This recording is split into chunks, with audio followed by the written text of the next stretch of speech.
PET 4, primeiros anos, assunto, conservação da quantidade de movimento. I igual a zero, delta Q igual a zero, Q final menos Q inicial é igual a zero, MV final menos MV inicial igual a zero, MV final igual a MV inicial. Essas são as nossas fórmulas da conservação da quantidade de movimento. Vamos à teoria. A quantidade de movimento pode ser conservada em uma colisão. Por exemplo, quando uma bola de sinuca em movimento transfere energia para a outra, inicialmente em repouso, ficando a primeira em repouso e a segunda entra em movimento com velocidade igual à da primeira. Chamamos isso de colisão elástica. Caso, ao colidir, as duas bolas continuassem o movimento juntas, solidárias, chamaríamos de colisão inelástica e não haveria conservação total da quantidade de movimento. Numa colisão perfeitamente inelástica, os objetos envolvidos ficam aderidos, como por exemplo o caso de duas bolas feitas de massa modelar que, ao colidirem, se unem e podem continuar o movimento juntas. A partir da terceira lei de Newton, ação e reação, os impulsos entre dois corpos interagentes têm mesmo valor, mesma direção e sentidos opostos. Vamos considerar uma patinadora que se encontra em repouso na pista de gelo e, segurando uma bola, a joga para uma colega à sua frente. A patinadora sente o mesmo impulso exercido na bola, porém com sentido contrário. Deste modo, ela sofre uma aceleração para trás, que depende de sua massa. Atividades na página 80. Um torcedor de futebol, durante uma partida de seu time na Libertadores, resolveu utilizar seus conhecimentos de física para explicar algumas jogadas. Nessa perspectiva, leia com atenção as afirmações a seguir e marque V para as verdadeiras e F para as falsas. A.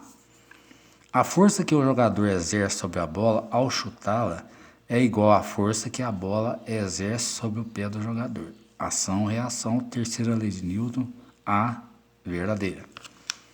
B. A quantidade de movimento em uma colisão inelástica, como o jogador chutando a bola a gol, não se conserva, pois as condições do sistema não são ideais. Falsa. Em colisão entre dois jogadores cabeceando a bola, o impulso que os jogadores sofrem é igual em valor, direção e sentido. Sentido contrário, portanto, falsa. D. Na cobrança de um pênalti, o jogador altera a quantidade de movimento da bola que, por sua vez, é novamente alterada quando a bola se choca com a rede. Verdadeira. E. O goleiro continuou em repouso após fazer uma defesa. Não conseguiu agarrar a bola, que bateu em suas mãos e voltou na mesma direção com a mesma velocidade. Com base nesses dados, pode-se considerar que a quantidade de movimento do sistema goleiro-bola, antes e depois da colisão, é igual. Essa é verdadeira. 2. Um atirador de uma agência federal cuja massa é 70 kg está em uma metralhadora de massa 2 kg. Ambos podem sofrer, atirador junto à metralhadora, um recuo ao atirar. As balas têm massa 40 gramas cada uma e saem da metralhadora com velocidade de 800 metros por segundo. Qual é aproximadamente a velocidade de recuo do sistema atirador-metralhadora ao disparar uma bala? Considere um sistema isolado de forças externas e o atirador junto ao seu equipamento, inicialmente em repouso. Massa do atirador, M maiúsculo. Massa da bala, M minúsculo. Ao sofrer o impacto do recuo da arma, a velocidade é x, é comum ao atirador e a arma, porque estão solidários. Antes do tiro, V do atirador é igual a 0. Depois do tiro, V da bala é igual a 800 metros por segundo. Conservação de ΔQ implica antes igual a depois.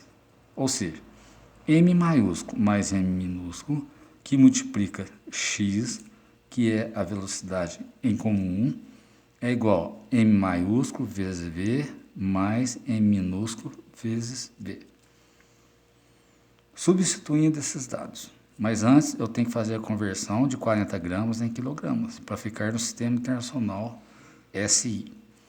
Substituo 70 mais 0,04 vezes x é igual a 70 vezes 0, mais 0,04 vezes 800. Efetuando esses cálculos, obtenho a velocidade 0,46 metros por segundo.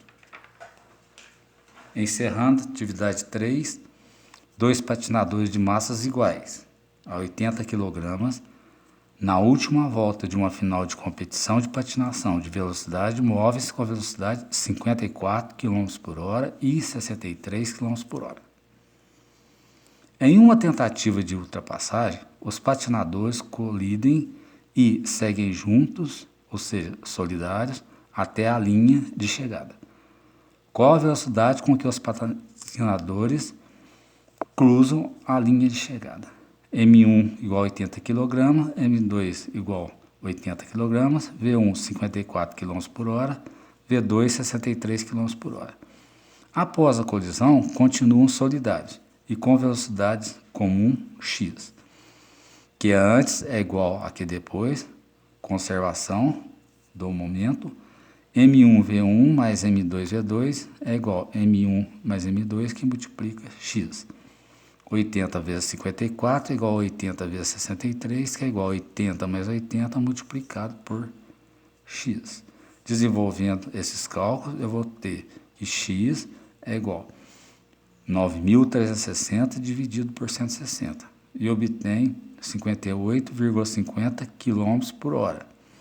Neste caso, não precisa converter as velocidades em metros por segundo. Tá? Muito obrigado. Tchau. Até a próxima aula.